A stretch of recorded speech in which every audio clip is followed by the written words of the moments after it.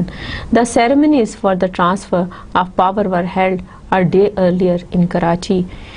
at the time the capital of the new state of Pakistan, so that the last British Viceroy, Lord Mountbatten of Burma,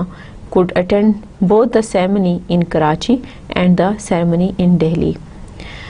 This is why Pakistan's Independence Day is celebrated on 14th August and Indians on 15th August. یہاں پر اس بات کا ذکر کیا گیا ہے کہ دونوں ملک بن چکے تھے، یعنی ہندوستان اور پاکستان۔ جو لارڈ ماؤنٹ بیٹن تھے وہ آخری وائسرائے تھے، اور ان کو دونوں ملکوں کی جو ہے افتتاح کے موقع پر افتتاحی تقریبات میں شرکت کرنا تھی۔ اس لیے اس بات کا فیصلہ کیا گیا کہ 14 اگست 1947 کو پاکستان کی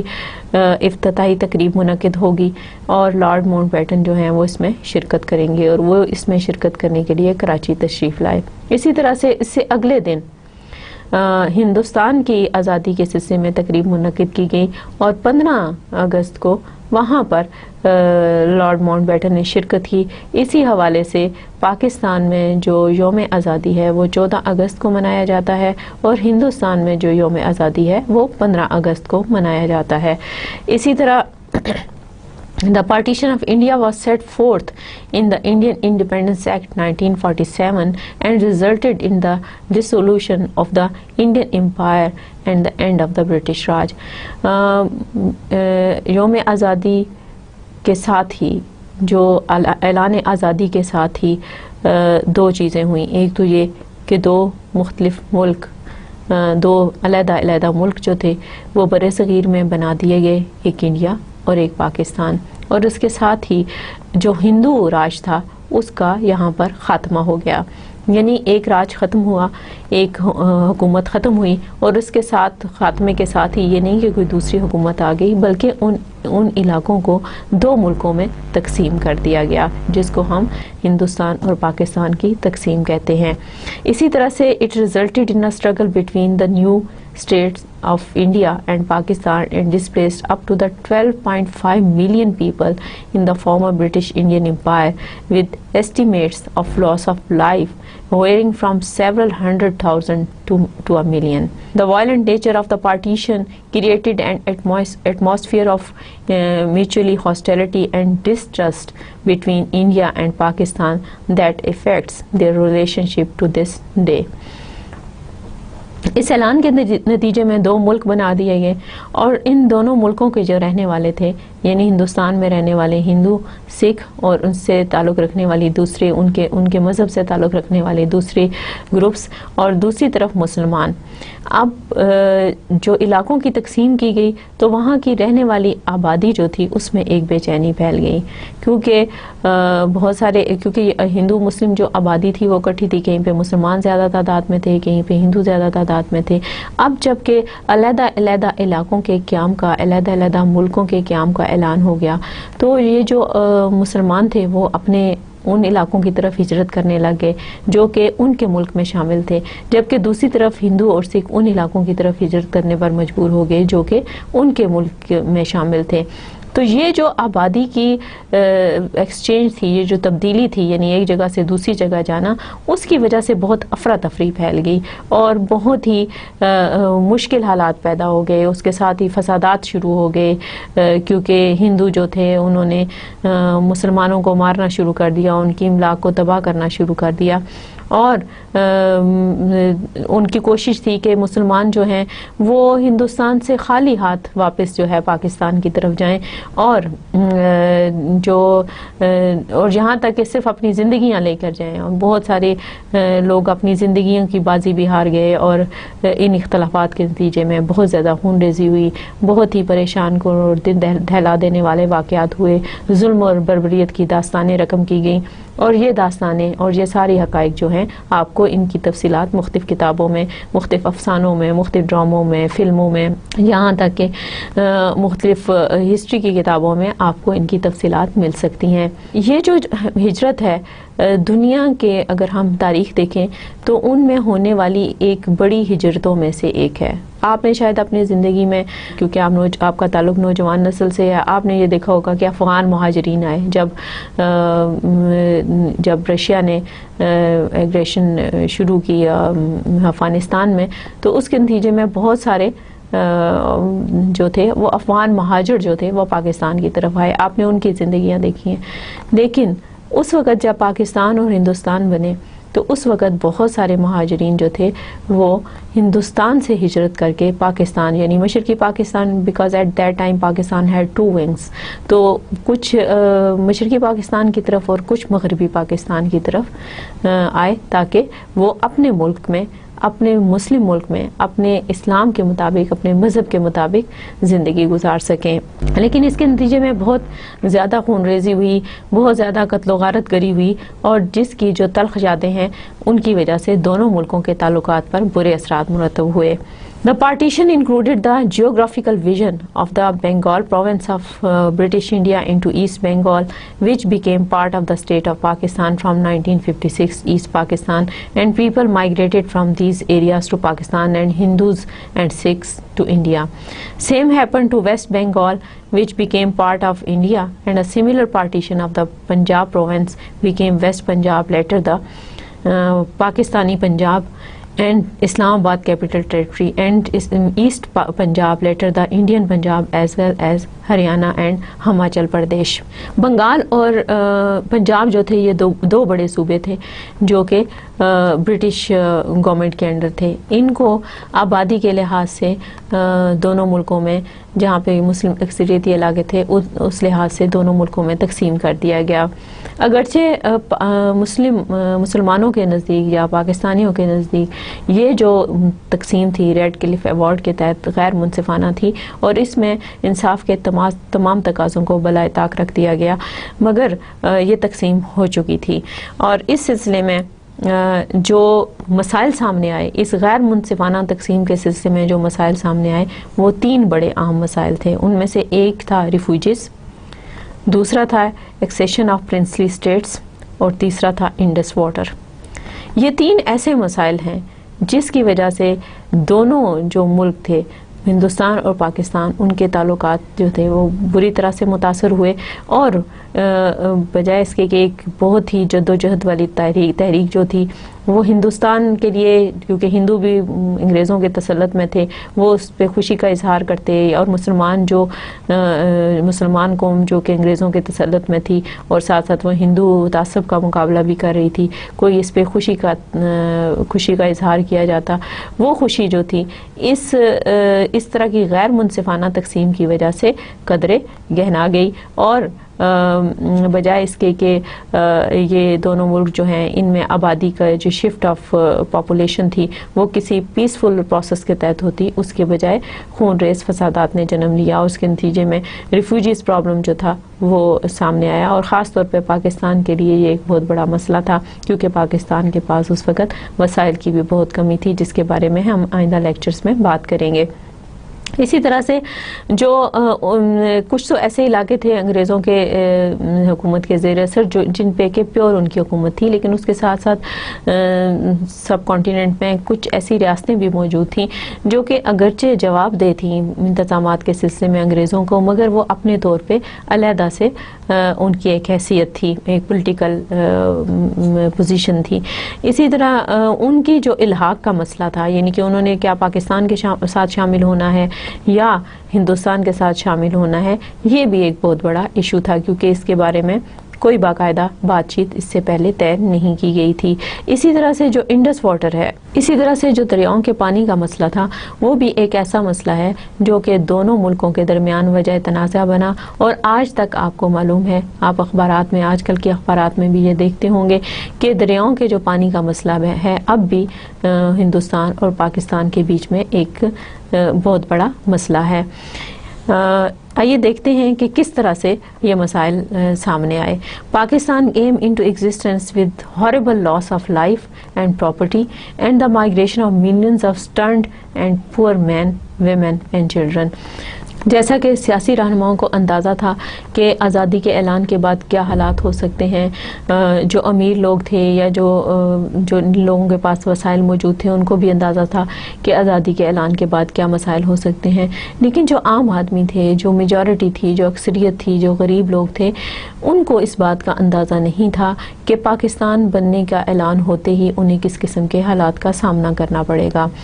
وہ اپنے اپنے علاقوں میں، اگر آپ وہ کہانیاں پڑھیں، اگر آپ وہ واقعات پڑھیں تو آپ کو پتہ چلے گا کہ وہ بیچارے جن جن علاقوں میں رہ رہے تھے ان کو اندازہ ہی نہیں تھا کہ وہ لوگ جن کے ساتھ وہ صدیوں سے رہ رہے ہیں وہی ان کے دشمن بن جائیں گے اور وہی ان کو جان و مال اور عزت و آبرو ختم کرنے پہ تل جائیں گے۔ تو یہ جو حیرانگی کے عالم میں بہت سارے غریب عورتوں نے، مردوں نے اور بچوں نے مسلمان علاقوں کی طرف، پاکستان کی طرف ہجرت اختیار کی، اور یہ جو ہجرت ہے وہ تاریخ میں رقم ہے۔ اسی طرح سے the cost was heavy in terms of human suffering, but what the Muslims wanted and what they achieved was a homeland of their own. They now had the freedom to worship, practice their religious faith and develop their culture. اگرچہ اس میں جان و مال کا بہت زیادہ بھاری نقصان ہوا، جو کہ ایک بہت دکھ کی بات ہے، اور اس دکھ کے اثرات ابھی بھی محسوس کیے جا سکتے ہیں۔ وہ فیملیز جنہوں نے سفر کیا، ابھی 65 سال گزرنے کے بعد بھی وہ اپنے پیاروں کو، اپنے لوگوں کو یاد کرتے ہیں، اور ہم میں وہ لوگ موجود ہیں جو ہمیں اس سفر کی داستانیں سناتے ہیں۔ آپ اپنے علاقوں میں جہاں پر بھی رہ رہے ہوں ایسے لوگوں سے ضرور ملیے تاکہ آپ کو اندازہ ہو کہ قیام پاکستان کے وقت کتنی بے مثال قربانیاں دی گئیں، اور جب وہ لوگ یہاں پر آئے تو ان کو صرف ایک ہی بات کی خوشی تھی، اور وہ خوشی کیا تھی کہ انہوں نے اپنا ایک الگ وطن حاصل کر لیا ہے، اور ایسا وطن حاصل کر لیا ہے جس میں کہ وہ اسلامی اصولوں کے مطابق زندگی گزاریں گے، جہاں پر ان کو گائے کی قربانی کرتے وقت کوئی نہیں روکے گا، اور نہ کوئی فساد کھڑا ہوگا، نہ مندر مسجد کا جھگڑا ہوگا، نہ ہی کوئی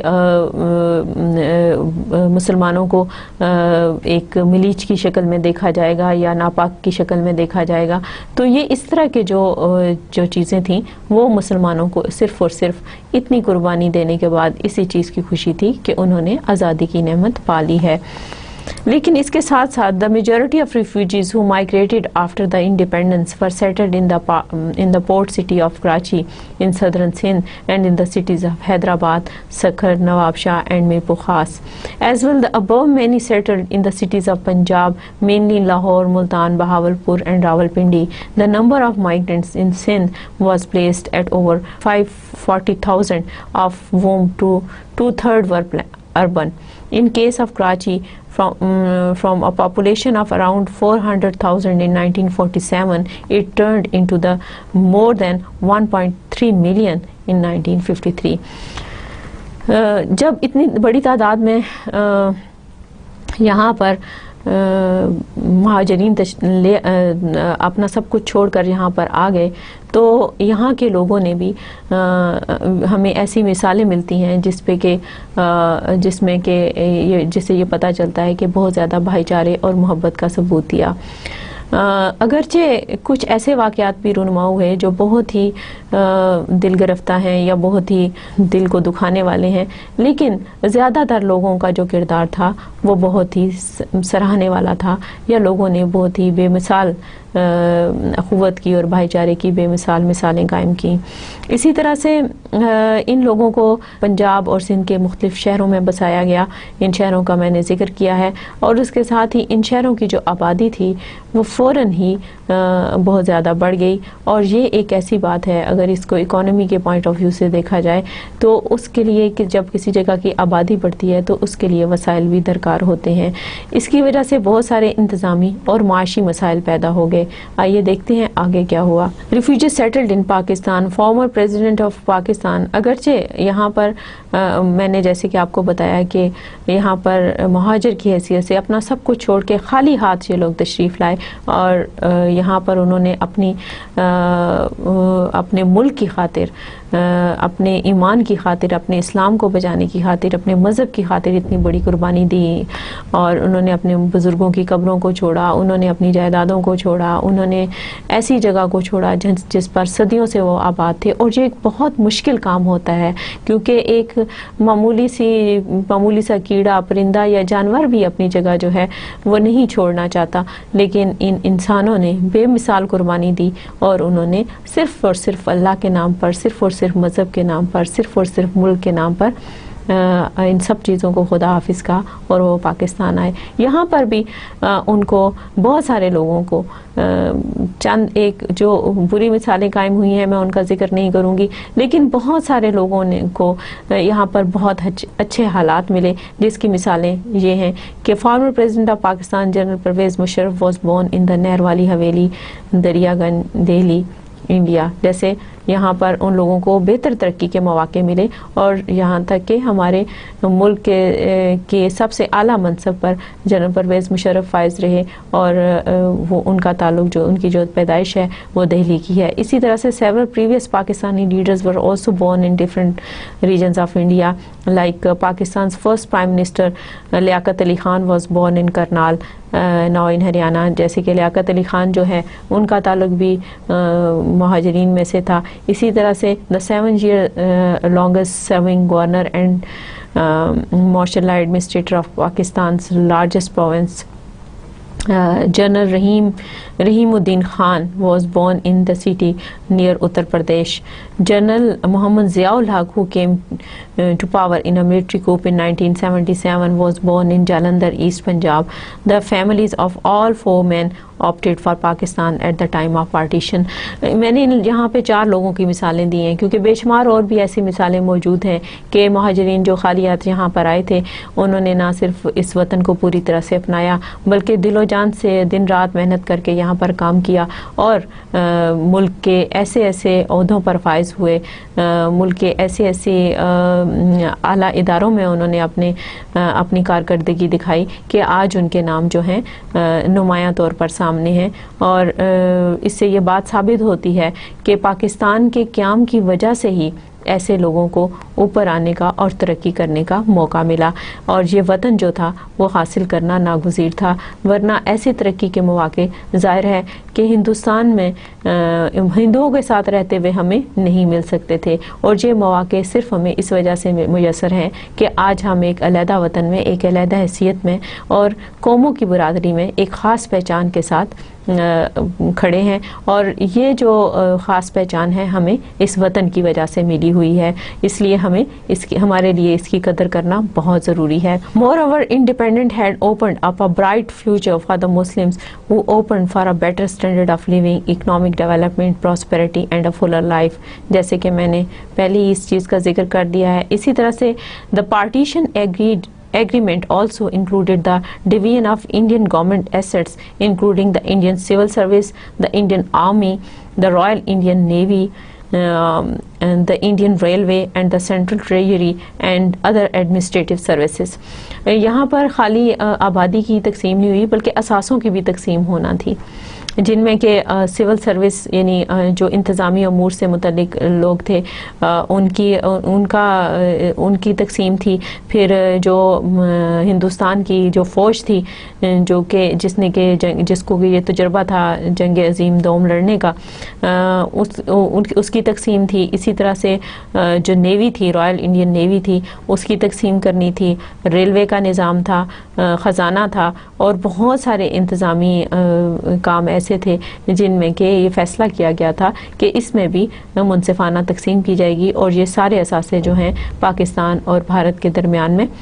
برابر تقسیم ہوں گے. In the outcome of the partition, the princely states of India that had been left alone by the Indian Independence Act 1947 to choose whether to join India or to Pakistan or to remain outside them. اسی طرح سے جو 1947 کا آزادی کا act تھا اس کے مطابق جو فیصلہ کیا گیا اس میں جو تو علاقے پوری طرح سے انگریزوں کی حکومت کے انڈر تھے ان کے بارے میں تو فیصلہ کر دیا گیا، ان صوبوں کے ان علاقوں کے بارے میں فیصلہ کر دیا گیا کہ کون سے حصے جو ہیں وہ ہندوستان میں شامل ہوں گے، کون سے حصے جو ہیں وہ پاکستان میں شامل ہوں گے. لیکن انہی میں کچھ آزاد ریاستیں بھی شامل تھیں جن کے بارے میں یہ فیصلہ کیا گیا کہ وہ چاہیں تو پاکستان کے ساتھ شامل ہو جائیں، چاہیں تو انڈیا کے ساتھ شامل ہو جائیں، یا اگر وہ اپنے طور پر آزاد رہنا چاہیں تو اس بات کا بھی حق ان کو دیا گیا. The British ruled India with two administrative systems. One was provinces and the other princely states. About 60% of the Indian subcontinent territory were provinces and 40% were princely states, and provinces were British territories completely under control. یہاں پر میں وضاحت کر دوں کہ جب ہم یہ میں نے پوائنٹ اسی لیے شامل کیا ہے تاکہ آپ کے ذہن میں یہ بات بالکل پوری طرح سے واضح ہو جائے کہ پروونسز کا کیا مطلب تھا اور پرنسلی اسٹیٹس کا کیا مطلب تھا. کیونکہ انگریزوں نے جب یہاں پر حکومت شروع کی تو انہوں نے دو طرح کے نظام کو اپنائے رکھا، یعنی ان کو یہاں پر ہولڈ قائم رکھنے کے لیے، کیونکہ بہت زیادہ تعداد میں یہاں پہ انگریز نہیں تھے، زیادہ تر انتظامی امور میں انہوں نے یہاں کے لوکل لوگوں کو ہی شامل کیا ہوا تھا، اور اس سسٹم کو چلانے کے لیے انہوں نے پورے سب کانٹیننٹ کو دو طرح کے نظاموں میں تقسیم کیا ہوا تھا. ایک تو یہ کہ جہاں پر ان کو بہت زیادہ ضرورت تھی انتظامات کی، وہاں پر انہوں نے ڈائریکٹلی انتظام اپنے ہاتھ میں رکھا ہوا تھا، ان کو انہوں نے پروونسز کا نام دیا ہوا تھا. اور تقریباً جو ہندوستان کا 60% حصہ تھا وہ صوبائیت کے تحت کام کر رہا تھا، یعنی پروونسز تھے جو کہ انگریز گورنمنٹ کے انڈر کام کرتے تھے. اسی طرح سے جو تقریباً 40% حصہ تھا سب کانٹیننٹ کا، بر صغیر کا، اس پہ پرنسلی اسٹیٹس قائم تھی، یعنی آزاد ریاستیں قائم تھیں. یہ آزاد ریاستیں اپنے اپنے طور پر اپنے اپنے علاقوں کے اندر اپنے اپنے حدود کے اندر رہتے ہوئے کام کر رہی تھیں، لیکن ان پہ جو ایک ہولڈ تھا یا وہ جواب دہ تھیں انگریز حکومت کو. اس طرح سے یہ دوہرا طریقہ کار تھا جو انگریزوں نے یہاں پر اپنا کنٹرول رکھنے کے لیے اپنایا. اب جب کہ ہندوستان اور پاکستان کی آزادی کا اعلان ہو چکا تھا تو ان کو صوبائیت کے تحت جو صوبے تھے ان کی تقسیم کا تو اعلان کر دیا گیا، لیکن جو آزاد ریاستیں تھیں ان کا مسئلہ ابھی باقی تھا. آئیے دیکھتے ہیں کہ اس سلسلے میں کیا ہوا. The princely states were the states in British India with local ruler or king with honorary titles like Maharaja, Raja, Maharana, Rana, Nazim, Badshah and other such titles, making king or ruler in different Indian languages. یہاں پر بہت سارے جیسے کہ میں نے بتایا کہ بہت ساری آزاد ریاستیں قائم تھیں جن پر جو انہوں نے لوگ رکھے ہوئے تھے یا خاندان حکومت کر رہے تھے، یا حکومت کرنے والے کو مہاراجا یا راجا یا بادشاہ یا رانا، مختلف قسم کے ٹائٹلز تھے جو کہ مختلف علاقوں سے تعلق رکھنے والے لوگوں کے مطابق ان کی مقامی زبان کے مطابق ان کو دیے گئے تھے. These rulers were subjected to the British Empire. These two type of administrative systems were the result of the British East India Company's attempt to annex the whole of India subcontinent and make it into a British territory. یہ آل India جو East India company تھی اس نے یہ اس کے زمانے سے یہ نظام چلا آ رہا تھا کہ وہ مختلف علاقوں پہ اپنا ہولڈ قائم رکھنے کے لیے اگرچہ بظاہر رولر جو تھے وہ لوکل ہوتے تھے، لیکن وہ ہر کام کے لیے، ہر فیصلے کے لیے انگریزوں کی حکومت کو جواب دہ ہوتے تھے، اور یہ انگریزوں نے طریقہ کار اپنایا ہوا تھا یہاں کے لوگوں کو قابو میں رکھنے کے لیے. اسی طرح سے when the British gave the Indian subcontinent independence in 1947, there were 562 princely states. Some of them like Kashmir, Mysore and Hyderabad were as large as England. اسی طرح سے 1947 تک یہاں پر تقریباً 562 آزاد ریاستیں موجود تھیں، جن میں چھوٹی بڑی بہت ساری ریاستیں شامل ہیں، اور جن میں نمایاں طور پہ کشمیر، میسور اور حیدرآباد کی ریاستیں تھیں، اور ان کا رقبہ تقریباً انگلینڈ کے رقبے کے برابر تھا۔ اب اس سے آپ اندازہ کر سکتے ہیں کہ ان میں موجود وسائل اور ان کا جو علاقے شامل تھے وہ کتنے بڑے تھے اور ان کی کتنی زیادہ اہمیت تھی۔ یہاں پر یہ جو نقشہ ہے اس میں آپ دیکھ سکتے ہیں کہ یہ جو سبز رنگ کے علاقے ہیں یہ وہ علاقے ہیں کہ جو برٹش انڈیا کی پرنسلی اسٹیٹس تھیں۔ اس میں پاکستان کے علاقے بھی شامل ہیں اور موجودہ بھارت انڈیا کے علاقے بھی شامل ہیں، کہ یہاں پر آپ دیکھیں کہ اگر آپ پاکستان کا میپ، صرف اگر پاکستان کے میپ پہ فوکس کریں تو جو ناردرن ایریاز ہیں جہاں پہ کہ آپ کو پتہ ہے کہ پرنسلی اسٹیٹس قائم تھیں، اسی طرح سے بلوچستان کے علاقے ہیں، انڈیا میں بھی اسی طرح سے بہت سارے جو علاقے تھے وہاں پر آزاد ریاستیں قائم تھیں، اور یہ ان کی ایک جھلک ہے۔ یہ نقشہ اسی لیے اس لیکچر میں شامل کیا گیا ہے تاکہ آپ کو اندازہ ہو ان علاقوں کے بارے میں کہ کون کون سے علاقے جو تھے وہ مختلف رولرز کے انڈر کام کر رہے تھے، لیکن وہ ماتحت انگریزوں کی حکومت کے ہی تھے،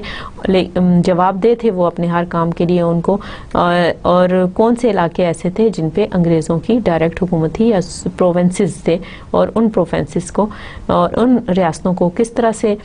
پاکستان اور انڈیا کے قیام کے بعد تقسیم کیا گیا، اس کے بارے میں آپ اس نقشے کی مدد سے بہتر طور پر سمجھ سکتے ہیں۔ جموں اینڈ کشمیر۔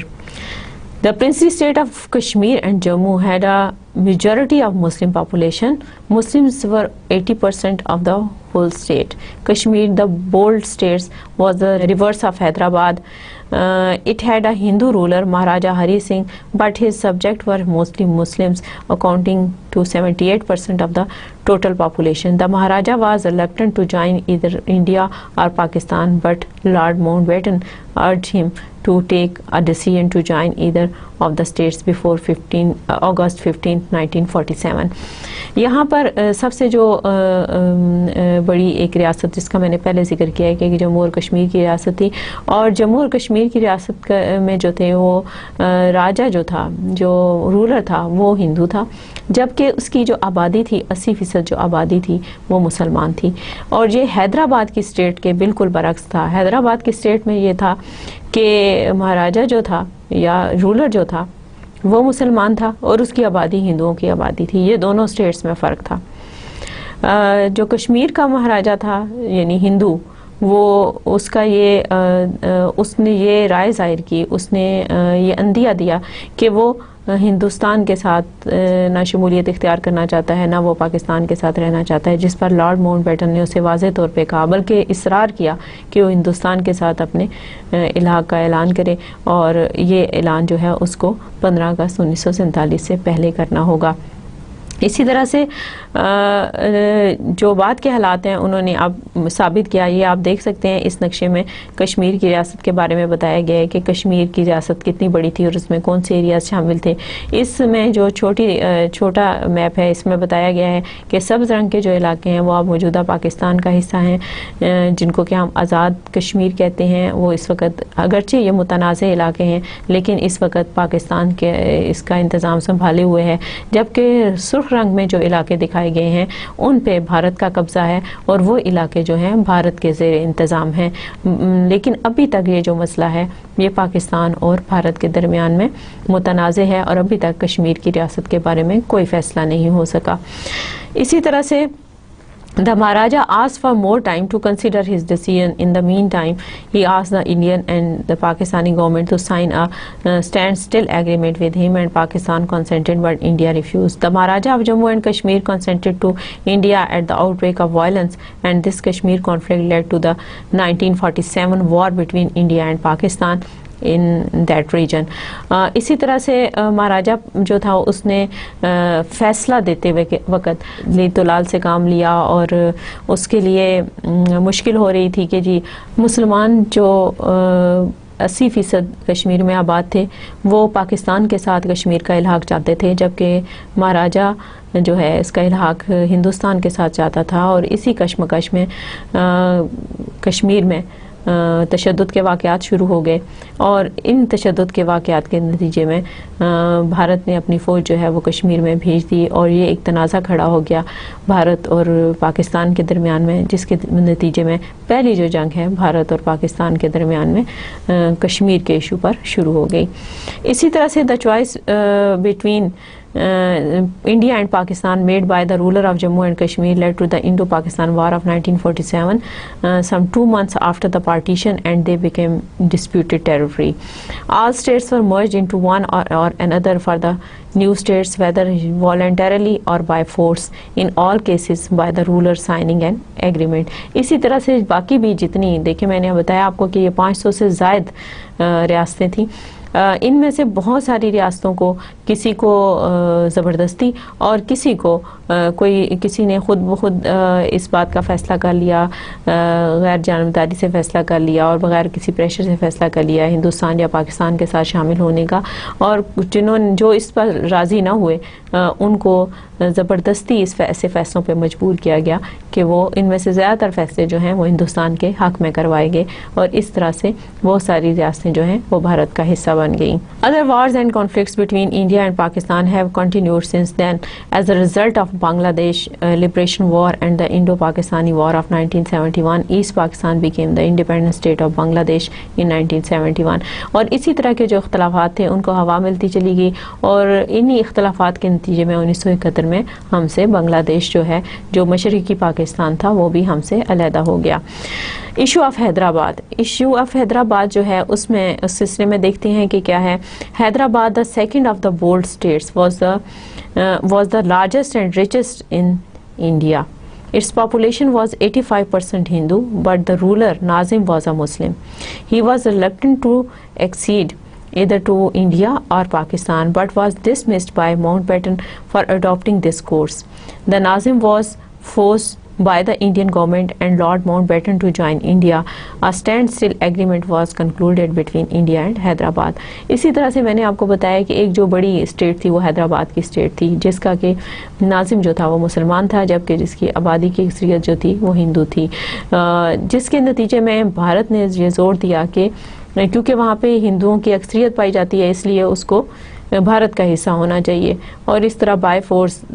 طاقت کے زور پہ لارڈ ماؤنٹ بیٹن نے بھی زور دیا اور حیدرآباد کو جو ہے وہ ہندوستان کا حصہ بنا دیا گیا۔ The Hindu subjects were encouraged to revolt against the Nazim's desire to be independent, and the whole province suffered chaos and violence. Hyderabad filed a complaint with the Security Council of the United Nations. Before the hearing could be started, Indian troops entered Hyderabad to restore order, and under the pretext of police action, Hyderabad was forced to join India. The Hyderabad army surrendered on September 17, 1948, and finally Hyderabad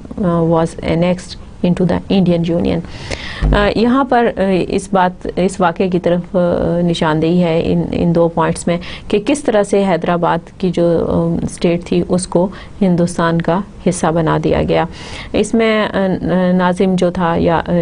ناظم کا جو خیال تھا وہ پاکستان کے ساتھ شامل ہونے کا تھا، لیکن جو وہاں کی مقامی آبادی تھی اس نے ناظم کے خلاف جانے کا فیصلہ کیا، اور اسی سلسلے میں ایک جو شکایت تھی وہ سیکورٹی کونسل، اقوام متحدہ کی سیکورٹی کونسل میں درج کروائی گئی، مگر ابھی اس کی ہیئرنگ شروع بھی نہیں ہوئی تھی کہ جو ایک پولیس ایکشن ہے وہ کیا گیا، اور حیدرآباد میں کو زبردستی جو ہے بائی فورس جو ہے ناظم کو مجبور کر کے ہندوستان کا حصہ بنا دیا گیا۔ اس طرح سے اس ریاست کا فیصلہ بھی ہندوستان نے اپنے حق میں کروا لیا۔ ایشو آف جوناگڑھ، نواب محمد محبت of Junagadh, a princely state located on the southwestern end of India, decided to join Pakistan. India stated that Junagadh was not nearby to Pakistan and refused to accept the Nawab's choice of accession to Pakistan. Nawab argued that Junagadh could access Pakistan by sea. India cut off supplies of fuel and coal to Junagadh, detached air and postal links, sent troops to the frontier and occupied the principalities and acceded to India. اب جو جوناگڑھ تھا اس کے جو رہنما تھا، اس کا جو حاکم تھا وہ ایک مسلمان حاکم تھا، اور اس نے اس رائے کا، کیونکہ ان کو یہ حق دیا گیا تھا کہ وہ ہندوستان کے ساتھ شامل ہوں یا پاکستان کے ساتھ شامل ہوں، تو اس نے اس حق کا استعمال کرتے ہوئے پاکستان کے ساتھ شامل ہونے کا اعلان کیا. مگر ہندوستان نے یہ کہا کہ کیونکہ جغرافیائی لحاظ سے آپ کو پاکستان کے ساتھ الحاق جو ہے وہ آپ کے لیے ٹھیک نہیں ہے، اور جب انہوں نے اس سلسلے میں بھی جواب جو ہے وہ دیا کہ نہیں جی پاکستان کے ساتھ جو ہے ہم رابطے میں رہ سکتے ہیں، اس پر ہندوستان کی حکومت نے، اس وقت کی حکومت نے انتقامی کارروائی کرتے ہوئے ان کے لیے جو فیول سپلائی تھی اور جو کول اور جو پوسٹل لنکس تھے وہ بند کر دیے، اور اپنی جو فوج تھی وہ اس ریاست میں داخل کر دی، اور اس طرح سے جونا گڑھ کی جو اسٹیٹ تھی اس کو بھی اپنا حصہ بنا لیا. اگرچہ وہاں کے حاکم نے کوشش کی کہ یہ اس کی شکایت جو ہے وہ اقوام متحدہ میں درج کرائی جائے، اس طرح سے جونا گڑھ کو بھی بھارت کا حصہ بنا دیا گیا اور اس کو بھی پاکستان میں شامل کرنے سے انکار کر دیا گیا. Pakistan agreed to discuss a referendum subject to the withdrawal of Indian troops. That condition India rejected and occupied rest of Junagadh by 9 November 1947. The Nawab and his family fled to Pakistan and appealed United Nations. اسی طرح سے 1947 میں جنگ جو آزادی تھی، یوم آزادی تھا، اس کو منانے کے فوراً بعد ہی اسی سال میں ہی بھارت نے اپنی جو فوج تھی وہ جونا گڑھ میں بھجوا دی، اور جو وہاں کی نواب فیملی تھی وہ پاکستان میں اس نے پناہ لے لی. اگرچہ انہوں نے یونائٹڈ نیشن میں اپیل بھی کی، لیکن جونا گڑھ جو ہے وہ اب بھارت کا حصہ ہے. اسی طرح سے ایشو آف جوہد پور، yet another prince, the Maharaja of Jodhpur, expressed a wish to join Pakistan, but Mountbatten warned him that his subjects were mostly Hindus and his accession to Pakistan would create problems. As a result, Jodhpur to acceded to India. اسی طرح سے جو جوہد پور کا جو مہاراجہ تھا اس نے بھی پاکستان کے ساتھ شمولیت کے لیے اپنی رائے ظاہر کی، لیکن ماؤنٹ بیٹن نے اس کو اس بات پر قائل کیا کہ کیونکہ اس کے جو عوام ہیں ان کی اکثریت ہندوؤں کی ہے، تو اس کے حق میں یہی بہتر ہوگا کہ وہ بھارت کا حصہ بنے، اور اس طرح سے اس ریاست کو بھی بھارت میں شامل کر دیا گیا. اس کے علاوہ 10 دوسری اور سٹیٹس تھیں جو کہ پاکستان میں جو شامل علاقے تھے ان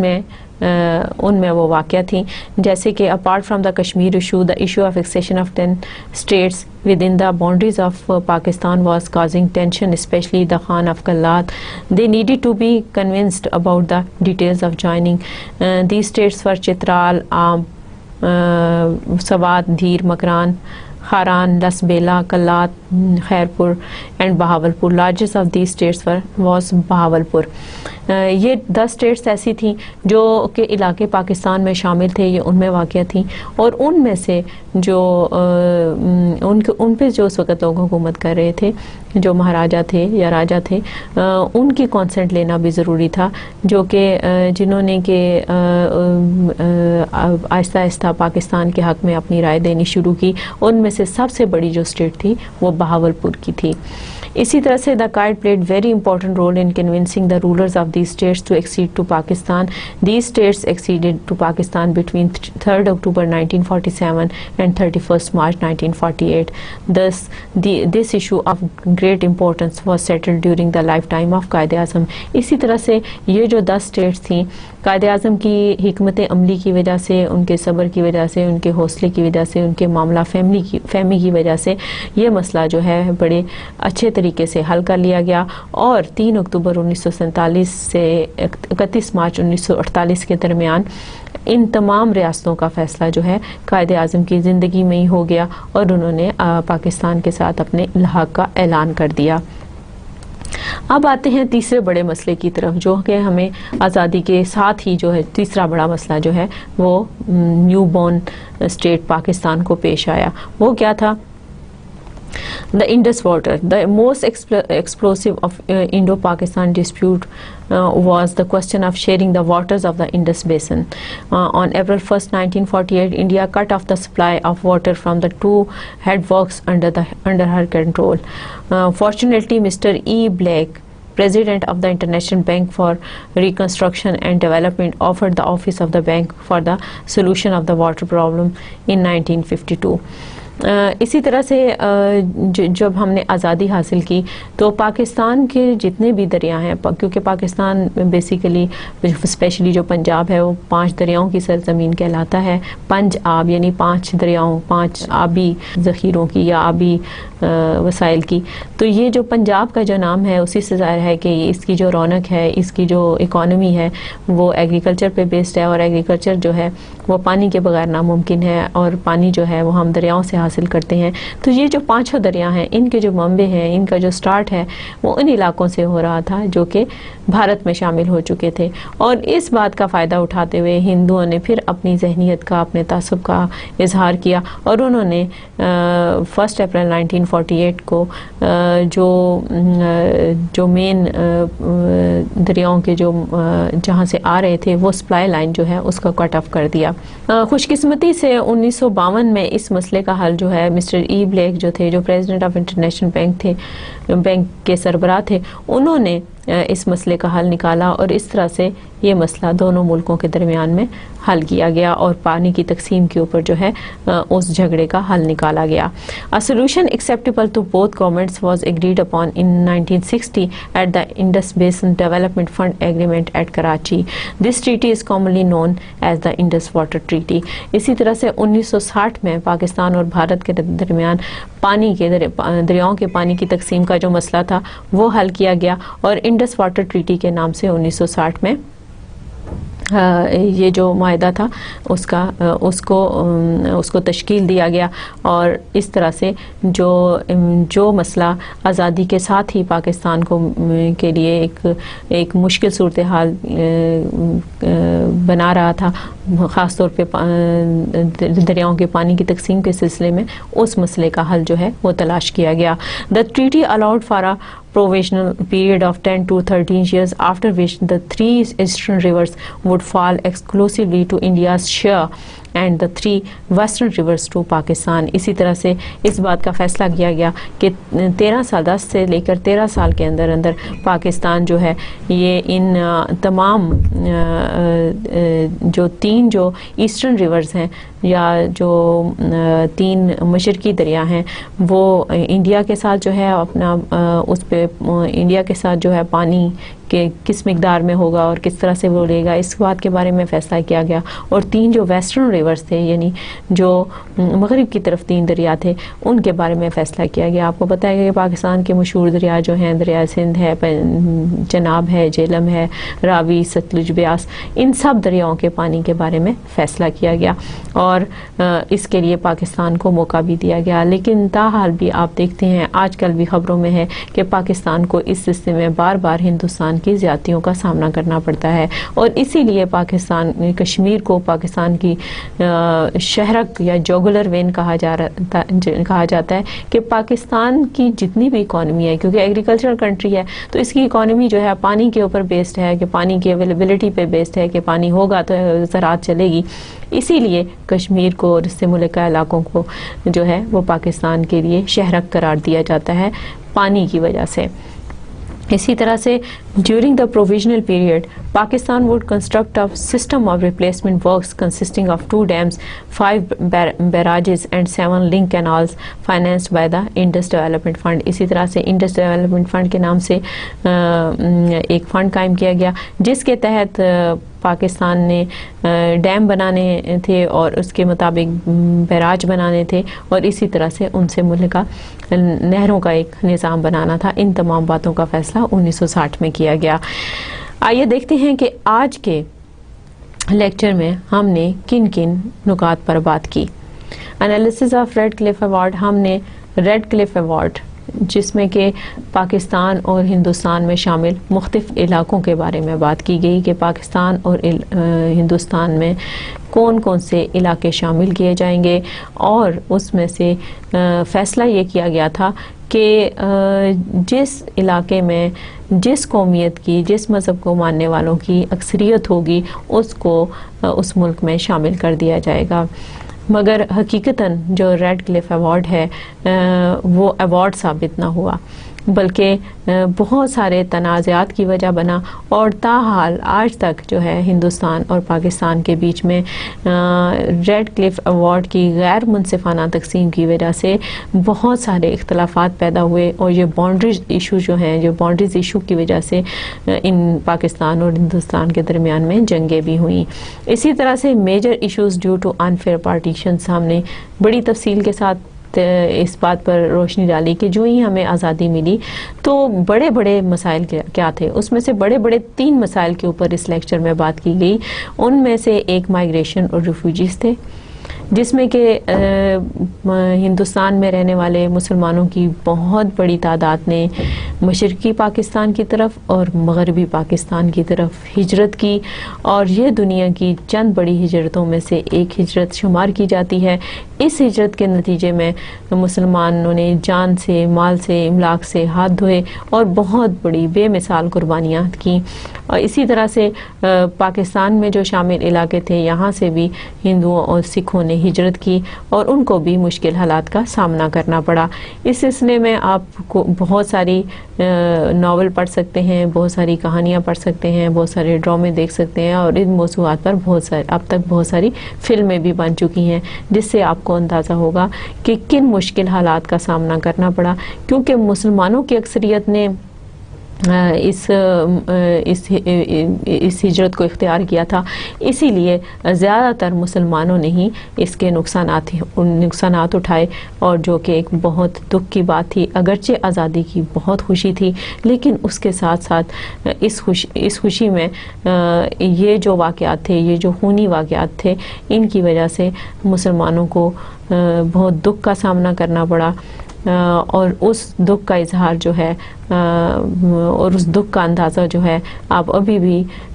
کر سکتے ہیں۔ ایسے لوگ ہم میں موجود ہیں جنہوں نے اس وقت ہجرت اختیار کی، اور ہجرت کے نتیجے میں انہوں نے اپنے بہت سارے پیاروں کو کھو دیا، اپنے بزرگوں کی قبروں کو ان کو چھوڑنا پڑا، انہیں اپنے شاندار گھروں کو اور محلات کو خیر آباد کہنا پڑا، انہیں زمینوں اور جائیدادوں کو خیر آباد کہنا پڑا، اور اس میں سے بہت سارے لوگ جو ہیں کٹے پھٹے قافلوں کی شکل میں یہاں پر پہنچے۔ جب انہوں نے ہجرت شروع کی تھی تو وہ پورا خاندان تھا یا برادری تھی، لیکن جب وہ سرزمین پاکستان تک پہنچے اور رستے میں انہوں نے ہندوؤں کی اور سکھوں کی بربریت کا سامنا کرنا پڑا، اور خاص طور پر خواتین نے بہت زیادہ ظلم سہے، اور اس سلسلے میں ایسی دل ہلا دینے والی کہانیاں ہیں کہ جب آپ پڑھیں گے تو آپ کو اندازہ ہوگا کہ یہ ملک ہم نے کتنی مشکلوں سے حاصل کیا، اور اگر اتنی مشکلوں سے حاصل کیے گئے ملک کو اگر اب ہم سنبھال کر نہیں رکھیں گے تو یہ ان لوگوں کی قربانیوں کے ساتھ، ان شہداء کے ساتھ کتنی بڑی بے وفائی ہوگی۔ اسی طرح سے ایشوز آف پرنسلی اسٹیٹس ہیں کہ جس وقت ہندوستان اور پاکستان کی آزادی کا اعلان ہوا تو اس وقت انگریز حکومت جو تھے وہ ایسٹ انڈیا کمپنی کی پالیسی کے تحت ہندوستان کو 2 طرح کی چیزوں میں تقسیم کرنے کے بعد حکومت کر رہے تھے، 2 طرح کے علاقوں میں تقسیم کرنے کے ساتھ حکومت کر رہے تھے۔ ایک اس طرح کے علاقے جو کہ ڈائریکٹ پروونسز کہلاتے تھے، اور دوسرے پرنسلی اسٹیٹس تھیں۔ پرنسلی اسٹیٹس یا آزاد ریاستیں ایسی ریاستیں تھیں جو کہ اپنے طور پر کام تو کر رہی تھیں، مگر وہ اپنے ہر طرح کے سیاسی اور انتظامی معاملات کے لیے انگریز حکومت کو جواب دیتی تھیں۔ اسی طرح سے یہ جو تھا پورے علاقے پہ، پورے سب کانٹیننٹ پہ پرنسلی اسٹیٹس کے تحت اور پروونسز کے تحت ان پورے علاقوں پہ انگریزوں کا تسلط قائم تھا، اور اسی نظام کے تحت یہاں پر انہوں نے کئی سالوں تک حکومت کی۔ لیکن جب ہندوستان اور پاکستان کی آزادی کا اعلان ہوا تو صوبوں کو تو انہوں نے انگریزوں نے اپنی صوابدید کے تحت اکثریتی علاقوں کے تحت تقسیم کر دیا، لیکن جو آزاد ریاستیں تھیں ان کو اس بات کا حق دیا گیا کہ وہ یا تو پاکستان کے ساتھ شامل ہو جائیں یا وہ ہندوستان کے ساتھ شامل ہو جائیں، اور اگر وہ ان دونوں ملکوں کا انتخاب نہیں کرتے تو ان کو اپنی آزاد حیثیت سے رہنے کا اختیار بھی حاصل ہے۔ مگر بہت ساری مثالیں ہمیں اس سلسلے میں ایسی ملتی ہیں جن میں کہ لارڈ ماؤنٹ بیٹن نے بہت سارے ریاستوں کے راجاؤں کو اس بات پر قائل کیا کہ وہ ہندوستان کے ساتھ اپنا الحاق کریں، اور اسی طرح سے پاکستان کے ساتھ جو ریاستیں یا جہاں کے عوام پاکستان کے ساتھ شامل ہونا چاہتے تھے، اس سے ان علاقوں کو اور ان حکمرانوں کو باز رکھنے کی کوشش کی گئی۔ ان میں شامل ہیں جموں اینڈ کشمیر۔ آپ کو پتہ ہے کہ Jammu and Kashmir is a very burning issue between Pakistan and India and it is not settled to date. اسی طرح سے issue of Hyderabad, issue of Junagadh, issue of Jodhpur, اور یہ جو تھے یہ چند ایک میجر سٹیٹس تھیں جن کے اوپر بات کی گئی ہے۔ اس کے علاوہ 10 اور ایسی سٹیٹس شامل تھیں جو کہ پاکستان کے موجودہ علاقوں کے اندر موجود تھیں، اور ان کے بارے میں بھی فیصلہ کرنا مشکل ہو رہا تھا، کیونکہ ہندو بھی رابطے میں تھے اور انگریز بھی رابطے میں تھے ان سب سٹیٹس کے حکمرانوں کے ساتھ، اور مختلف طرح کی رائے بھی دے رہے تھے، جن میں ڈرایا بھی جا رہا تھا، جن میں ڈر بھی تھا، جن میں دبدبہ بھی تھا، اور جن میں زور بھی دیا جا رہا تھا۔ تو اس قسم کی صورتحال کو دیکھتے ہوئے قائد اعظم نے بڑی دانش مندی کے ساتھ ان 10 سٹیٹس کے جو حکمران تھے ان کے ساتھ رابطہ رکھا، اور آخر کار 1947 اور 1948 کے بیچ میں ہی ان 10 ریاستوں کا پاکستان کے ساتھ الحاق ہو گیا، اور یہ قائد اعظم کی شاندار قیادت کی وجہ سے ہوا۔ اسی طرح سے دا انڈس واٹر، جو دریاؤں کی پانی کی تقسیم کا مسئلہ تھا، یہ بھی ایک بہت بڑا مسئلہ تھا جو کہ دونوں ملکوں کے درمیان ایک وجہ تنازع تھا، کیونکہ جو ہی ہم نے آزادی حاصل کی اگلے برس ہی ہندوستان نے جو اپنی جارحیت کا مظاہرہ کرتے ہوئے انہوں نے دریاؤں کے پانی کو روک لیا، اور یہ ایک ایسا مسئلہ تھا جو کہ ایک بہت ہی گمبھیر صورتحال جو تھی اس نے دونوں ملکوں کے درمیان میں پیدا کر دی۔ آخر کار اس مسئلے کا حل 1960 میں مکمل طور پر نکالا گیا، اور جو ہے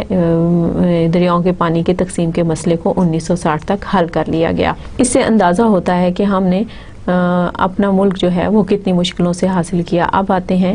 آج کی کوٹیشن کی طرف۔ Quotation, quote of the day: The only way in which these people can be put on their feet again in the rapid industrialization of the country, which would provide new avenues of employment for them. Nature has blessed us with plenty of raw materials, and it is now up to us to harness our resources to the best advantage of our state and its people. It's the famous saying of Quaid Azam محمد علی جناح، اور یہ وہ speech ہے جو کہ انہوں نے speech on the opening ceremony of the Bengal oil mills on 2 February 1948 کی یہ سپیچ ہے، جس میں کہ قائد اعظم نے بڑی وضاحت کے ساتھ یہ بتایا ہے کہ اب جب کہ ہم اپنی آزادی حاصل کر چکے ہیں، ہمیں چاہیے کہ ہم اپنی صنعت کو بھی ترقی دیں اور اس ملک میں ایسے مواقع پیدا کریں جو یہاں کے لوگوں کے لیے روزگار اور ترقی کا باعث ہوں۔ قدرت نے ہمیں بہت سارے خزانوں سے نوازا ہے، ہم نے اب ان خزانوں کا استعمال کرنا ہے، اور ان خزانوں کو استعمال میں لاتے ہوئے اس ملک کے لوگوں کی معیار زندگی کو بہتر کرنا ہے، اور اپنے ملک کو، قوم کو، اپنے پاکستان کو ایسے قوموں میں شامل کرنا ہے، ایسے ملکوں کے صف میں شامل کرنا ہے جو کہ ترقی یافتہ ملک کہلاتے ہیں۔ اس کے ساتھ ہی میں آج کے لیکچر کا اختتام کرتی ہوں۔ انشاءاللہ اگلے لیکچر میں ملاقات ہوگی۔ Thank you.